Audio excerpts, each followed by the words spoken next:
노아가 600세 되던 해 2월 17일부터 40일 동안 하늘에서 비가 쏟아지고 땅에 샘들이 터졌습니다. 물이 땅에 넘치게 되자 방주가 물 위에 떠올랐습니다. 천하의 높은 산들이 다 덮여버렸고 땅 위에 움직이는 모든 생물들은 다 죽어버렸습니다. 물은 150일 동안 세상을 덮어버렸습니다. 하지만 하나님께서 노아와 방주 안의 가축과 짐승을 기억하시고 바람을 불어서 물이 줄어들게 하셨습니다.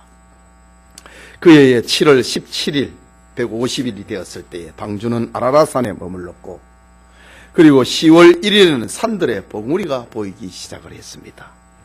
그리고 40일이 또 지나고 난 다음에 노아는 창문을 열고 까마귀를 내보내서 지면의 상태를 알아보고자 했습니다. 그러나 까마귀는 돌아오지 않았습니다. 먹을 것이 너무 많이 있었나 보지요. 노아는 비둘기를 연속적으로 보내서 지면의 상태를 알아보았습니다. 노아의 나이 601세 1월 1일 방주의 뚜껑을 열어 제치고 지면에 물이 거친 것을 노아는 확인합니다. 하지만 노아는 방주 밖으로 나오지 않습니다. 이유는 하나님께서 아직 말씀하시지 않았기 때문입니다. 노아는 하나님의 말씀에 순종하는 것이 생명의 길이고 하나님의 말씀을 듣는 것이 축복이라고 하는 사실을 홍수 사건을 통하여서 절실히 깨달았기 때문입니다. 노아는 기다리고 또 기다렸습니다. 그리고 2월 27일 홍수가 난 지 1년 하고도 10일째가 되는 날 노아는 방주에서 나오라고 하는 하나님의 음성을 듣습니다. 그리고 방주 밖으로 나왔습니다. 오늘 노아의 방주 사건은 우리의 구원 사건을 예표하고 있습니다. 우리는 구원받는데 오랜 시간을 필요로 하지는 않습니다. 하지만 방주 안에 노아의 삶은 기다리고 또 기다리고 힘든 삶의 연속이었습니다. 예수님을 믿지만은 아직 우리의 옛 모습을 그대로 가지고 있다고 하는 것이지요.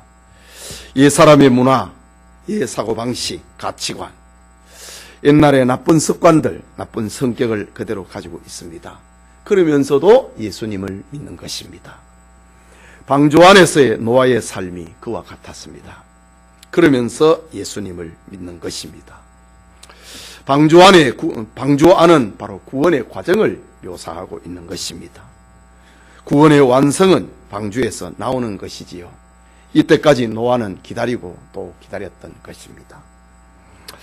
이 시간 방주에서 나온 노아라는 제목으로 창세기 강의 21번째 계속합니다. 말씀을 듣는 우리 모두에게 하나님의 은혜가 있기를 소원합니다. 첫째로 방주에서 나오라고 하는 하나님의 음성입니다. 15절에서 읽은 15절에서 17절의 말씀 우리 같이 읽겠습니다. 하나님이 노아에게 말씀하여 이르시되 너는 내 아내와 내 아들들과 내 며느리들과 함께 방주에서 나오고 너와 함께한 모든 혈육 있는 생물 곧 새와 가축과 땅에 기는 모든 것을 다 이끌어내라. 이것들이 땅에서 생육하고 땅에서 번성하리라 하시매 라고 합니다. 노아는 땅이 말랐을 즈음 밖으로 나가고 싶었고 행동하고 싶었습니다. 그러나 기다렸지요. 노아는 방주의 창문을 열어서 까마귀와 비둘기를 내보내기도 하고 방주의 뚜껑을 열어서 땅이 말랐는가 그것을 확인해 보기도 했습니다. 그러나 방주 밖으로 나가지는 않았습니다. 이것이 노아의 신앙이었던 것입니다. 신앙이라고 하는 것은 내 생각대로 하는 것이 아니라 하나님의 뜻대로 하나님의 말씀대로 하는 것입니다. 다 알고 있지만은 땅이 보이고 봉우리가 보이고 숲이 보이지만은 그러나 내 생각대로 하지 아니하는 것, 그것이 노아의 방주 안에 있었던 노아의 신앙입니다. 노아는 하나님의 음성이 있기까지 움직이지를 않았지요. 그는 미리 짐작을 하고 행동하지는 않았다는 말입니다. 우리는 오늘 본문을 통해서 노아는 하나님보다 앞서지 않았다는 사실에 우리는 주의를 기울여야 됩니다. 이것은 우리에게도 교훈을 하고 있습니다. 어떤 일이 일어나기까지는 염려하지 말라는 것이지요. 1년 후, 2년 후 어떤 일이 일어날지 우리는 알 수 없습니다. 지난 세기 동안의 우리나라의 정치 상황을 보십시오. 이 땅의 경제를 보십시오. 요즘 많은 어려움을 겪고 있지만은 2차 세계대전 이후에 우리나라처럼 경제가 성장한 나라는 인류 역사에서 보기 드뭅니다. 하나님의 특별한 관심과 사랑을 받고 있다고 하는 증거이기도 합니다. 그러므로 우리는 하나님 안에 있는 것을 감사하고 하나님의 안에 머물기를 애쓰고 그리고 하나님께서 역사의 핸들을 잡고 계신다고 하는 사실을 우리는 믿어야 하는 것입니다. 그런 의미에서 노아처럼 함부로 행동하지 아니하는 것이 우리에게는 중요합니다. 하나님의 음성을 듣고 움직여야 되는 것입니다. 하나님의 말씀이 아니라 내 생각대로 하면은 사고를 낸다는 것을 기억해야 됩니다. 아담과 하와가 자기 생각대로 선악과를 먹다가 죄를 짓고 에덴 동산에서 추방되었습니다.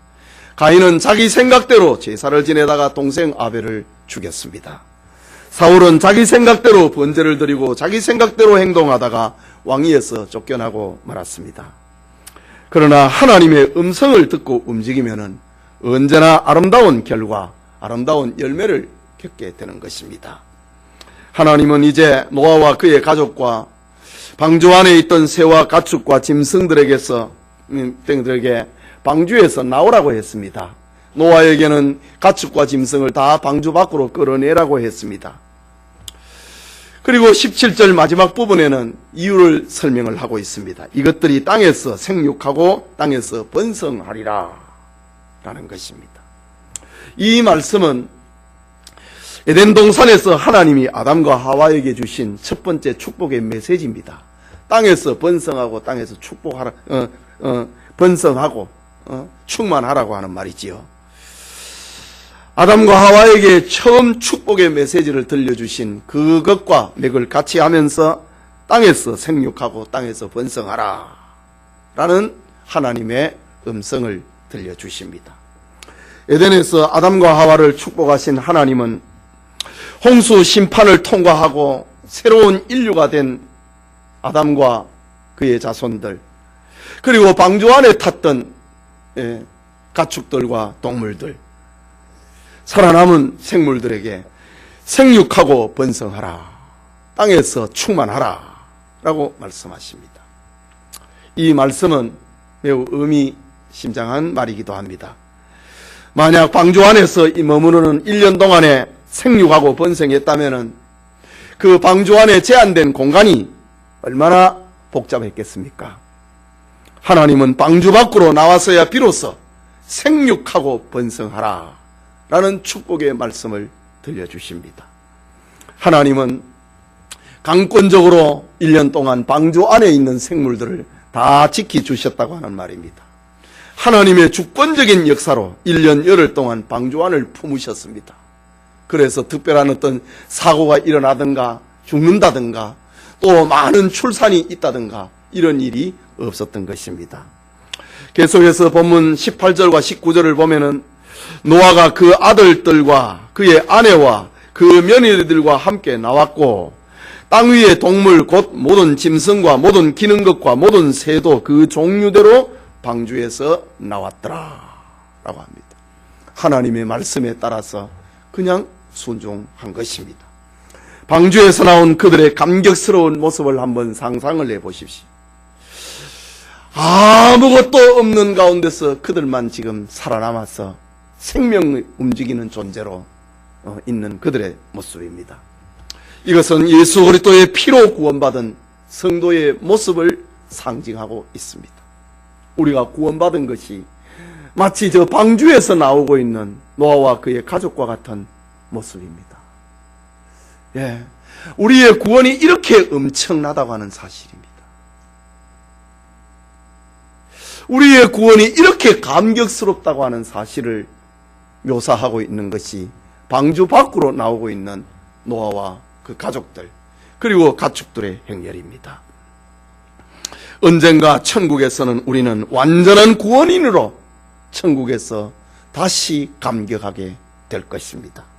이런 은혜가 방주 밖에서 나왔을 때에 노아와 그 가족들이 겪었던 그 감격, 그 은혜, 이것은 바로 예수님을 믿는 성도들에게 일어나는 일이요 장차 천국에서 벌어질 영광스러운 사건이다.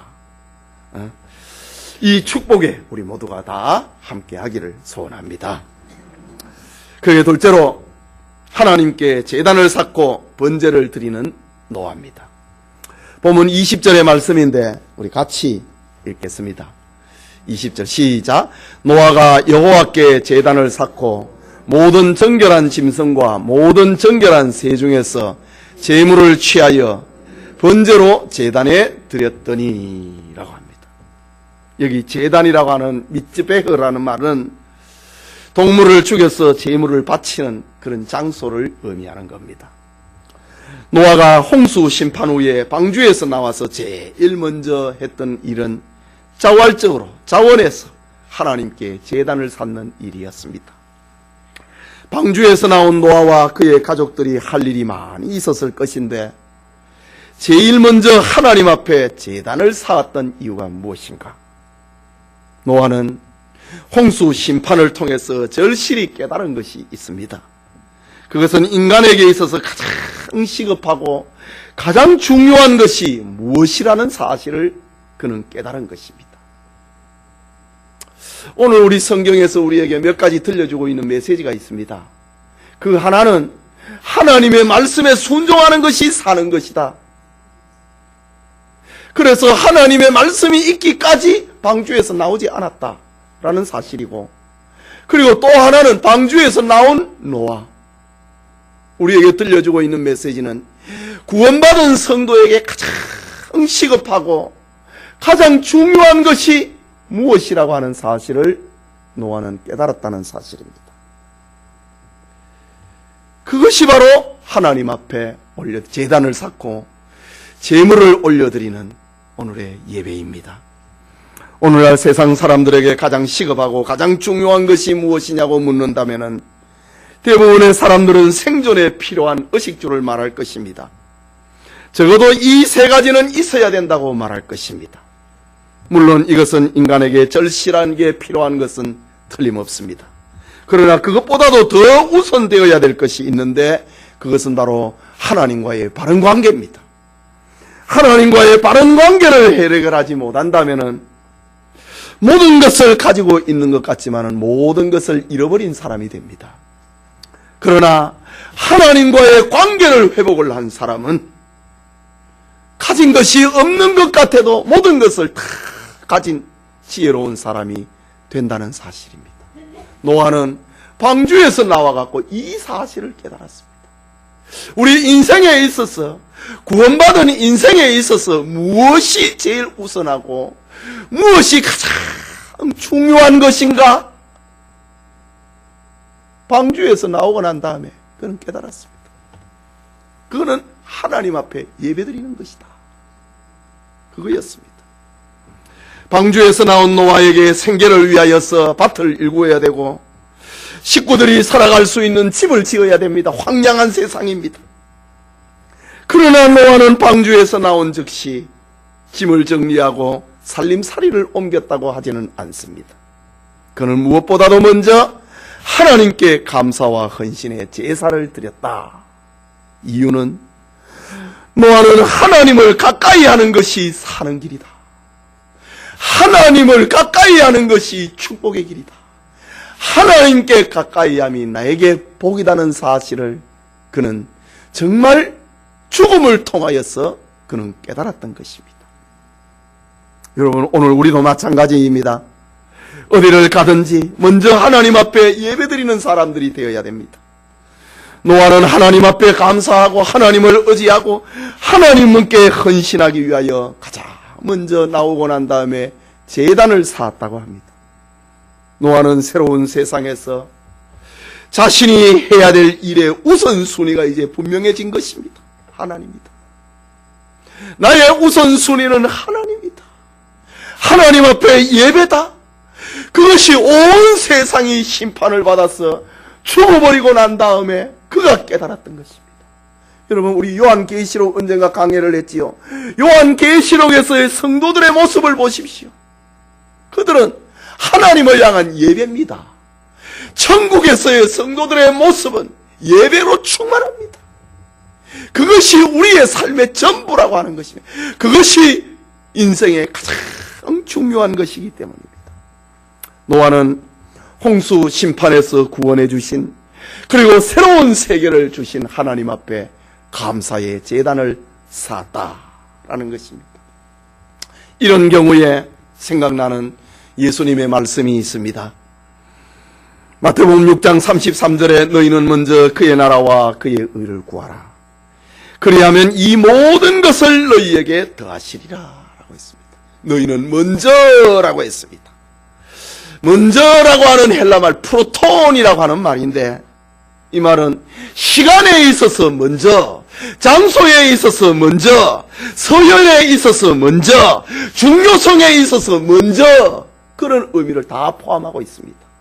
우리가 살아가면서 먼저라고 할 때는 시간을 자꾸 개념을 생각하잖아요. 헬라말 프로톤이라고 하는 이 먼저라고 하는 말은 시간에 있어서, 장소에 있어서, 서열에 있어서, 중요성에 있어서 먼저 하나님의 뜻을 구하라, 이 말입니다. 방주에서 나온 노아가 시간에 있어서, 장소에 있어서, 서열에 있어서, 그리고 삶의 중요성에 있어서 가장 먼저 하나님이었다. 하나님께 예배드렸다. 방주에서 나온 노아, 구원의 감격이 충만했던 노아, 정말 회복된 인간상을 보여주고 있습니다.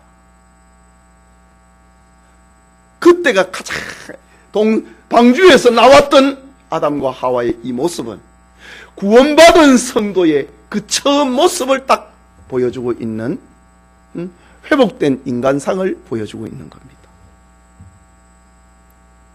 구원받으면은 가장 먼저 하나님을 향한 여러분 예배가 회복이 됩니다. 지금 노아에게는 예배가 회복이 되었습니다. 방주 안에서는 재물을 잡아갖고 불로 어떻게 피웁니까? 그런 일은 없었지요. 그러나 방주 밖에 나와갖고 매일같이 방주 안에서 제사 지내면 정결한 짐승 다 잡아버리게 1년 열흘 동안에 말입니다. 방주 밖에 나와갖고 딱 하나님 앞에 예배를 드렸다. 구원받은 성도에게 그 어떤 일보다도 하나님이 먼저였습니다. 먼저가 제단이었고 먼저가 제물이었습니다. 그래서 노아는 예배를 위하여 큰 돌들을 한 곳에 모았습니다.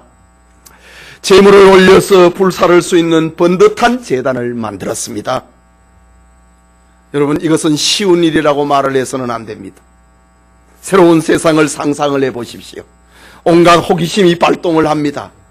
온갖 아쉬움이 가득한 곳입니다. 그곳에서 가장 먼저 하나님을 위한 제단을 준비한다고 하는 것은 아무나 할 수 있는 일은 아닙니다. 딱 양을 잡고 각을 떠서 올리는 데만 가장 적은 시간이 3시간입니다.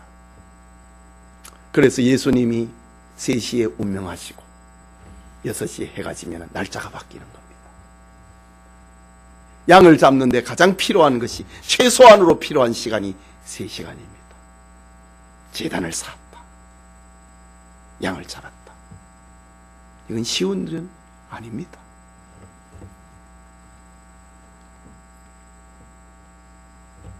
아무나 할 수 있는 일은 아니라는 것입니다. 그러나 구원받은 성도는 그렇게 할 수 있습니다. 구원의 감격이 발동하는 사람은 이거 할 수 있어요. 예배 시간이 길어도 할 수 있는 거예요. 구원받은 감격이 그를 그렇게 인도할 것이기 때문입니다. 지금 노아의 그 마음을, 그 감격을 하나님이 지금 이끌어가고 있습니다. 그래서 반듯한, 얼마나 예쁜 제단을 쌓았겠습니까? 첫 제단인데 제단을 쌓고 거기에 짐승을 각을 떠서 제물을 드렸다라고 합니다. 여러분, 유럽에서 신대륙으로 피난온 청교도들이 가장 먼저 시도한 것이 예배였습니다. 하나님 앞에 예배를 빼앗기지 않으려고 죽음을 무릅쓰고 항의를 했거든요. 일제강점기의 안희숙 여사는 옥중에서도 주의를 지키기 위하여서 간수와 싸웠다고 합니다. 일제시대의 배추달 성도는 주일 성수를 하려다가 순교를 당했습니다. 여러분의 달력의 주일은 빨간색으로 표시되어 있습니다. 초대교회 성도들은 그리스도의 십자가와 부활을 생각을 하고 그날을 빨간 줄로 표시했습니다. 그래서 가던 길도 멈추고 하던 일도 멈추었다. 정지의 표시는 언제나 빨간색입니다. 주일은 주님의 날이지요. 주님을 경외하고 주님을 위한 일 외에는 하지 말라고 하는 신호이기도 합니다. 오늘의 성도는 주일에 세상 일을 멈추지 않으면 위험하다고 하는 그 색으로 받아들여야 됩니다. 빨간색이다. 여러분, 주일이 왜 빨간색이라고 생각을 안 해봤습니까? 주님의 일 외에는 하지 말라는 겁니다. 길거리에 빨간 신호등 하면은 직진하면 안 되잖아요.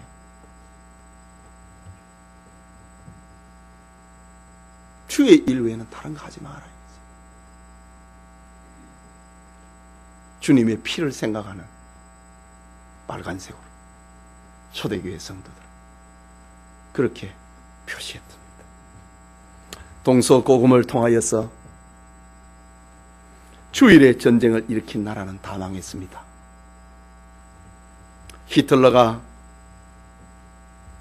1913년 10월 17일 주일날 영국을 침공을 했다가 웰링턴에게 무너졌습니다. 일본의 천황이 1941년 12월 8일 주일날 미국을 침공했다가 하와이에 폭탄을 터뜨리다가 원자탄으로 망했습니다. 1950년 6월 25일 주일날 북한의 김일성이가 남침을 하다가 오늘 세상에서 가장 못 사는 나라가 되고 말았습니다. 독일과 일본, 러시아는 날짜에서 주일을 없애버리다가 망했습니다. 그러나 주일을 거룩하게 지킨 나라는 번성을 하고 복을 받았습니다. 오늘 우리의 예배 생활은 어떤가 한번 생각해 볼 필요가 있습니다. 예배가 먼저인가? 돈벌이가 먼저인가? 여가 생활이 먼저인가? 우리는 주님의 말씀을 기억해야 됩니다. 방주에서 나온 노아에게 배울 것은 하나님 우선주의입니다. 하나님 앞에 예배가 먼저라고 하는 것입니다. 이것이 구원받은 성도가 가장 먼저 다가오는, 내가 이 방주에서 나가면 뭘 먼저 할까? 응? 우리 고려파 교회의 조상들은, 선조들은 일본으로부터 해방을 받으면 무엇 할까? 그걸 고민하다가 회개운동을 하고 고려신학교를 세웠습니다. 노아는 방주에서 나오면 뭐 할까? 즉흥적으로 한 걸까요? 아닙니다. 방주에서 나가면 내가 뭐 할까? 생각 안 했겠어요? 그러니까 방주에 나가고 밖에 나가고 탄을 쌓고 하나님 앞에 번제를 드렸다고 합니다. 계속해서 20절을 봅시다. 같이 읽겠습니다. 노아가 여호와께 제단을 쌓고 모든 정결한 짐승과 모든 정결한 새 중에서 제물을 취하여 번제로 제단에 드렸더니 라고 합니다. 제단에 필요한 것은 제물입니다. 제물이 없는 제단을 상상해 보십시오. 그것은 아무것도 아닙니다. 집이 아무리 잘 지어져도 거기에 사람이 살지 아니하면 의미가 없습니다. 집은 사람이 사는가에 따라서, 누가 사는가에 따라서 그 가치가 달라집니다. 누구의 집이다. 누가 사느냐에 따라서 그 집의 가치는 달라집니다. 거소란 집도 좋은 집으로 꾸미는 사람이 있는가 하면은 좋은 집도 쓸모없게 만들어버리는 그런 사람들도 있습니다. 교회도 마찬가지입니다. 좋은 교회가 있고 나쁜 교회가 따로 있는 것이 아닙니다. 큰 교회가 있고 작은 교회가 따로 있는 것이 아닙니다. 중요한 것은 그 교회에 바쳐진 제물입니다. 노아는 하나님 앞에 정결한 제물을 제단에 드렸다라고 합니다. 정결한 짐승과 정결한 새 중에서 제물을 취하여 번제로 제단에 드렸더니 라고 합니다. 정결한 짐승이라고 하는 것은 순결한 짐승을 말합니다. 그것을 번제로 드렸습니다. 번제는 완전한 감사였고 완전한 헌신의 고백입니다. 하나님의 은혜로 구원받았다는 겁니다. 하나님의 영광을 위해서 살겠다고 하는 것입니다.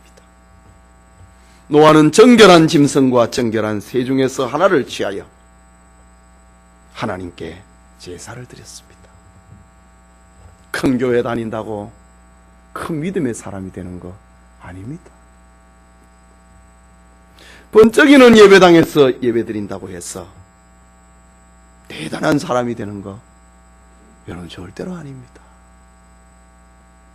하나님이 응답하는 거 그게 아닙니다. 오랜 전통을 가지고 있는 교회라고 해서 하나님 앞에 인정을 받는가 그게 아닙니다. 오히려 선줄로 생각하면 넘어질까 조심하라고 했습니다. 중요한 것은 제단이 아니고 건물이 아니고 그 안에서 드려지는 제물입니다. 예배당이 아니고 그 가운데서 예배드리는 사람들의 모습입니다. 정결한 제물입니다. 노아에게 있어서 정결한 제물이 무엇입니까? 깨끗한 것입니다. 거룩한 것입니다. 그것을 하나님 앞에 제물로 올려드렸다. 하나님께서 이런 예배용을 위하여서 정결한 짐승은 암수 7쌍씩 넣지 않았습니까? 예배를 위한 것입니다. 찌꺼기 시간을 하나님 앞에 가져온다. 시간이 남아서 하나님 앞에 오늘은 예배드리러 가야지. 그거는 바른 신앙이 아닙니다. 제일 좋은 것, 제일 좋은 새 중에서, 제일 좋은 짐승 중에서 하나님 앞에 제물을 드렸다. 24시간 중에 가장 좋은 시간을 하나님 앞에 드리는 것이고, 일주일 가운데 우리에게 가장 좋은 시간이 주일입니다. 회사 안 가니까, 쉬는 날이니까 하나님 앞에 드리는 겁니다. 바쁘다고 예배 못 드린다고 하는 것은 마음이 없는 겁니다. 여러분, 자기가 소중하게 여길 때는요, 결코 바쁘다고 하는 핑계를 대지 않습니다. 사람은 제일 소중한 것을 우선으로 여기기 때문에, 예배가 두 번째가 되어버리니까, 세 번째가 되어버리니까 바쁘다는 핑계가 나오지요. 예배가 제일 중요하면은 절대로 바쁘다고 하는 핑계는 안 됩니다. 연애하는 사람이 바빠서 연애 못한다는 말 봤습니까? 돈 버는 일 사람이 돈 버는데 바빠갖고 돈을 못 벌겠다, 그런 거는 없을 수 없습니다. 돈을 좋아하는 사람 제일 먼저 돈 버는 일을 우선합니다. 그리고 나머지 거는 내가 바빠서, 무엇 때문에 바쁘냐, 나 돈 버는 것 때문에 바빠서 못한다는 겁니다. 예, 사람은 우선순위를 정해놓고 그 다음에 바쁘다, 그 다음에 핑계를 대는 겁니다. 하나님 앞에 예배드리는 것이 우선이 되는 사람은 절대로 바쁘다는 말 핑계댈 수 없습니다. 바쁜 것이 가장 우선하는 것이 바쁜 것이기 때문에 그렇습니다. 물론 학교도 중요하고 사업도 중요합니다. 그러나 지금 노아를 생각을 해보십시오. 방주에서 나온 노아에게 하나님보다 더 바쁜 게 뭐가 있겠어요? 하나님보다 더 소중한 것이 무엇이 있겠어요? 하나님으로부터 모든 것이 나온다고 하는 사실을 노아가 알았는데, 그러니 이 노아에게 하나님 앞에 예배를 드리고 그 위에 제일 좋은 제물을 올려놓는 것, 그 당연한 거 아니겠습니까? 저는 여러분이 성경 말씀대로 신령과 진정으로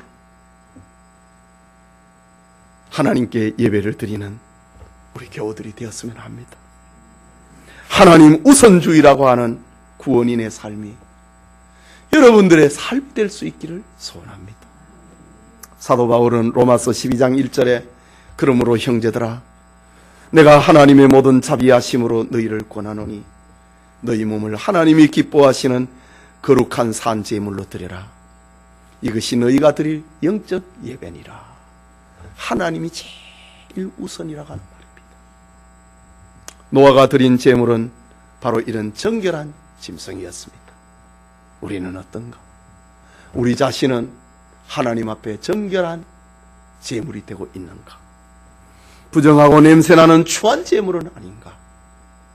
우리가 만일 하나님께 정결한 제물들로 하나님 앞에 바쳐지기를 원한다면 우리는 늘 회개하는 심령을 가져야 됩니다. 오늘 오전에 있는 말씀처럼 거룩하게 되는 것은 제사를 통해서 되는 겁니다. 죄를 용서받아야 됩니다.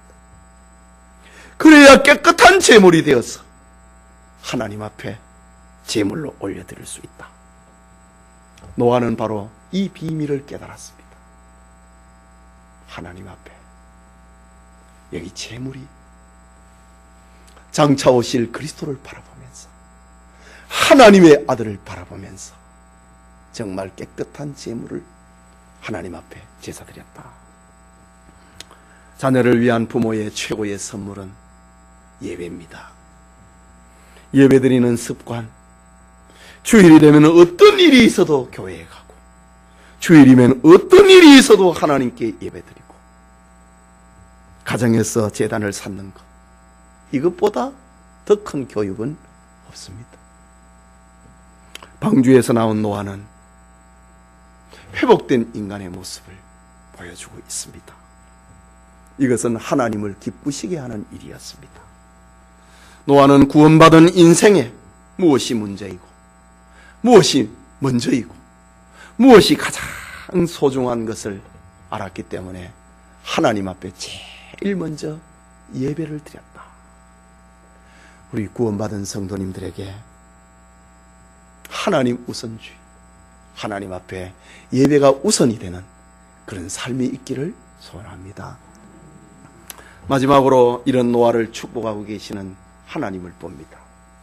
21절의 말씀입니다. 같이 읽겠습니다.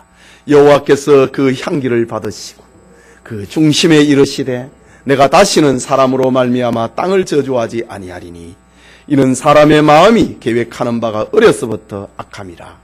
내가 전에 행한 것 같이 모든 생물을 다시 멸하지 아니하리니 라고 합니다. 여러분, 예배에는 언제나 하나님의 응답이 있습니다. 이것이 세상 종교와 차이점입니다. 예배드리는 자를 하나님은 기뻐하셨습니다. 오늘 성경에는 여호와께서 그 향기를 받으셨다. 우리 아벨의 제사를 경우를 보면은 그 제물과 그 마음을 받았다고 했잖아요. 지금 노아의 그 마음과 그 제물을 받으셨다. 오늘 성경에는 그 향기라고 합니다. 예배가 중심이 되고 하나님이 우선이 되고 있는 노아의 이 마음, 이것이 하나님이 보실 때는 향기였다고 합니다. 그 마음을 표현하고 있는 정결한 제물을 잡아서 하나님 앞에 드리고 있는 바울의 이통, 그 노아의 이런 행위, 그것이 하나님이 보실 때는 그건 향기였다고 합니다. 향기를 받으셨다. 노아의 그 마음을 받았다. 노아의 그 재물을 하나님이 받았다고 합니다. 지금도 찾으시는 것이 있습니다. 하나님은 지금도 찾습니다. 목사가 어디 있느냐? 장로가 있느냐? 어디 있느냐? 권사가 집사가 어디 있느냐? 이것을 찾는 것이 아니라 하나님은 신령과 진정으로 예배드리는 참된 예배자를 찾고 있다고 예수님이 요한복음 4장에서 말하고 있지 않습니까? 참으로 예배드리는 자를 하나님은 지금도 찾고 있다고 합니다. 오늘 본문의 노아의 예배를 받으신 하나님은 자신의 숨겨진 마음을 공개합니다. 예배는 이처럼 하나님과 소통하는 것입니다. 여러분은 지금 예배를 통하여서 어떤 소통을 하고 있습니까? 하나님의 말씀이 지금 여러분의 마음을 휘젓고 있습니까? 하나님의 말씀이 여러분의 삶을 휘젓고 있습니까? 그러면 휘저으면 하나님 거기에 반드시 말씀하실 겁니다. 깨달음을 주실 것입니다. 이게 예배입니다. 이게 소통이라고 하는 것입니다. 하나님은 예배하는 노아에게 자신의 마음을 공개하십니다. 내가 다시는 사람으로 말미암아 땅을 저주하지 않겠다고 하는 겁니다. 그 다음에 나오는 말씀, 이는 사람의 마음에 계획하는 바가 어려서부터 악함이라. 내가 전에 행한 것 같이 모든 생물을 다시 멸하지 아니하리라. 하나님이 노아에게 내가 너 인생을 알고 있다. 그래서 물로서는 다시 심판하지 않겠다고 합니다. 우리는 오늘 본문에서 더 깊은 메시지를 발견하게 됩니다. 사람의 마음에 계획하는 바가 어려서부터 악하다는 겁니다. 말하자면은 이 죄라고 하는 것은 홍수 심판을 통과한다고 해서 죄가 없어지는 것이 아닙니다. 노아의 마음에, 그의 아들들과 자부들의 마음에는 여전히 또 죄가 꿈틀거립니다. 내가 너를 안다 했지. 홍수 이후에 하나님 앞에 참 깨끗한 마음, 온전한 마음으로 제사를 드리고 있는 노아와 그 마음을 보신 하나님께서 내가 너 마음을 알겠다 했지. 내가 다시는 너희를 죄로 인하여서 물로서 심판하지 않겠다고 합니다. 이유는 너는 항상 악하잖아. 참 얼마나 감사한 말입니까? 너는 항상 악하잖아. 이거는 무슨 조롱하고 벌하기 위한 게 아닙니다. 하나님께서 인생을 동정하고 계시는 말씀. 그 인생이잖아. 어려서부터 너희들은 악하잖아. 이런 하나님의 마음을 공개하고 있습니다. 죄는 다 죽어버리고 누구만 살았다 했어. 죄가 없어지느냐? 아닙니다. 더 죽음에서 건진 받아도 너 안에는 아직 죄가 있잖아. 그 말입니다. 그리고 하나님께서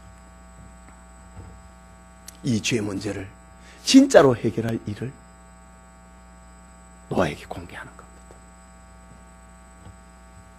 혼을 내고 심판을 한다고 해서 아이들이 죄를 안 짓습니까? 세상의 어떤 것으로서는 그 죄를 없앨 수가 없습니다. 오직 예수 그리스도의 십자가의 보혈만이 하나님 앞에 죄인된 우리를 용서할 수 있는 겁니다.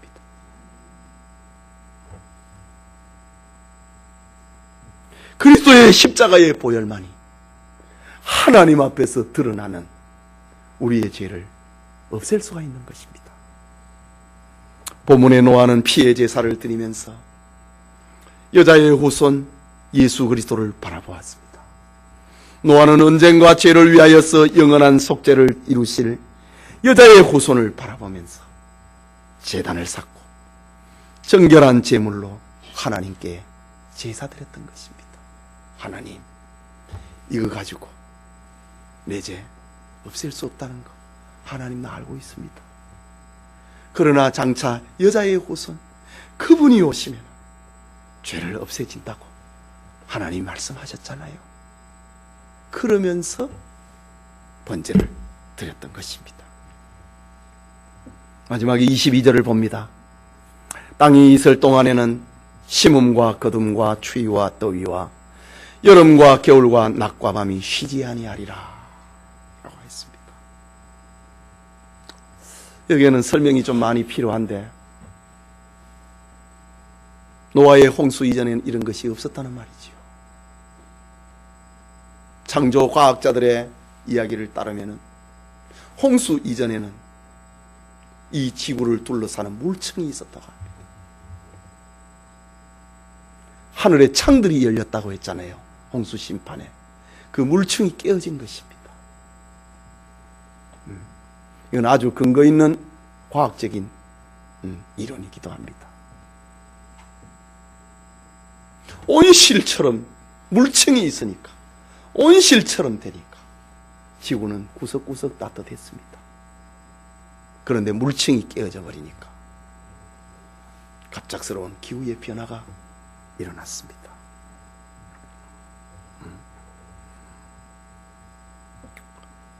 세상의 지각이 변하고 자연재앙이 이때부터 일어나게 된 것입니다. 홍수 이후부터 말입니다. 사람이 하나님 앞에서 죄를 지으면은 하나님은 이렇게 벌을 내리십니다. 하와에게 내려진 형벌은 해산하는 고통과 남편을 사모하는 고통입니다. 남자에게는 땅은 엉겅퀴를 내고 이마에 땀을 흘려야 먹을 것을 얻게 되고 너는 흙이니 흙으로 돌아간다고 하는 고통입니다. 그러나 하나님께서 노아에게 이야기합니다. 내가 너 인생을 안다 이거죠. 내가 네 인생이라고 하는 것을 내가 불쌍히 여긴다 라고 이야기하십니다. 그러나 우리는 그리스도를 바라봐야 됩니다. 우리의 인생의 초점은 예수님이라는 사실입니다. 예수님을 바라볼 때에 예배가 일어나고, 예수님을 바라볼 때에 죄 사함이 있고, 예수님을 바라볼 때에 하나님의 놀라운 축복과 회복의 역사가 일어납니다. 우리의 구원은 오직 예수 그리스도로부터 시작되고 완성되는 것입니다. 예수 그리스도는 우리를 마지막 불의 심판에서 건져주실 분입니다. 그래서 누구든지 예수 그리스도를 믿는 사람은 구원을 얻게 될 것입니다. 사도 바울이 주 예수를 믿으라, 그리하면 너와 네 집이 구원을 얻으리라 라고 자결하려고 하는 빌립보 간수에게 외쳤습니다. 예수를 믿으라. 땅이 있을 동안에는 심음과 거둠과 추위와 더위와 여름과 겨울과 낮과 밤이 쉬지 아니하리니, 생로병사가 일어난다고 하는 말입니다. 그러나 예수님을 기억하라 라는 메시지이기도 합니다. 노아의 대홍수와 그 이후에 하나님은 새로운 삶을 시작해 하시는 방주에서 나온 예배자의 모습에 찾아오시는 장면을 봅니다. 예배드리는 우리 성도님, 프랑스 파리의 루브르 박물관에는 레오나르도 다빈치의 작품, 걸작품 가운데 하나인 모나리자라고 하는 그림이 있습니다. 모나리자는 500여 년 동안 인간이 그린 작품 가운데 최고의 그림으로 평가받고 있습니다. 그런데 만약 어떤 사람이 붓을 들고 이 작품을 더 멋있게 해보겠다고 여기저기 색을 덧칠을 하게 된다면 어떻게 되겠습니까? 걸작에 손을 댄다고 하는 그 자체가 어리석은 일입니다. 이것과 비교할 수 없는 하나님의 엄청난 걸작이 있습니다. 그것이 바로 하나님이 이루신 구원입니다. 어리석은 인간들이 하나님의 위대한 작품인 구원에 어떻게 해보려고 합니다. 하나님의 구원 역사에 무엇인가 자기를 덧붙이려고 합니다. 그러나 알아야 될 것은 하나님의 구원 역사에 사람이 덧붙일 수 있는 것은 아무것도 없습니다. 사람은 하나님이 구원의 선물을 값없이 믿음으로 받기만 하도록 하셨습니다. 사람이 할 일은 하나님의 크신 은혜에 사랑에 감사하면서 주님 앞에 헌신하면서 사는 것이지 자기가 더 아름답게 만들 수는 없는 것입니다. 인간의 죄를 심판하신 대홍수의 사건은 세상의 모든 것을 절단내고 말았습니다. 그러나 방주 안에 노아는 비가 그치고 땅이 마르고 새순이 올라와도 밖으로 나오지 않았습니다. 하나님의 말씀을 듣는 것이 생명이고 구원이라는 사실을 알았기 때문입니다. 하나님의 말씀에 따라 방주에서 나온 노아는 구원받은 인생의 무엇이 가장 먼저이고 무엇이 가장 소중하다고 하는 사실을 알았습니다.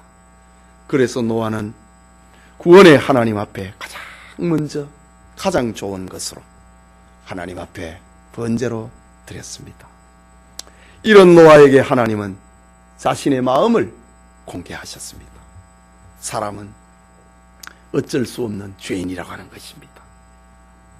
그리고 여자의 후손 그리스도를 보내겠다고 하는 것입니다. 구원받은 하나님의 자녀로서 하나님을 바로 알고 바른 신앙생활을 통해서 하나님께 영광을 올려드리는 복된 삶을 살아가는 우리 교우들이 다 되시기를 소원합니다. 우리 같이 기도하겠습니다. 말씀을 받았습니다. 방주에서 나온 노아. 하나님의 말씀을 듣는 것이 생명이다. 사는 거다. 방주에서 나온 노아. 그것은 인생의 가장 우선이 먼저 해야 될 것이 그것은 하나님을 향한 예배다. 그것을 깨달았습니다. 방주에서 나온 노아에게 하나님께서는 그 예배를 향기를 받으시고 자기의 마음을 공개하십니다. 너는 어쩔 수 없는 인생이라는 겁니다.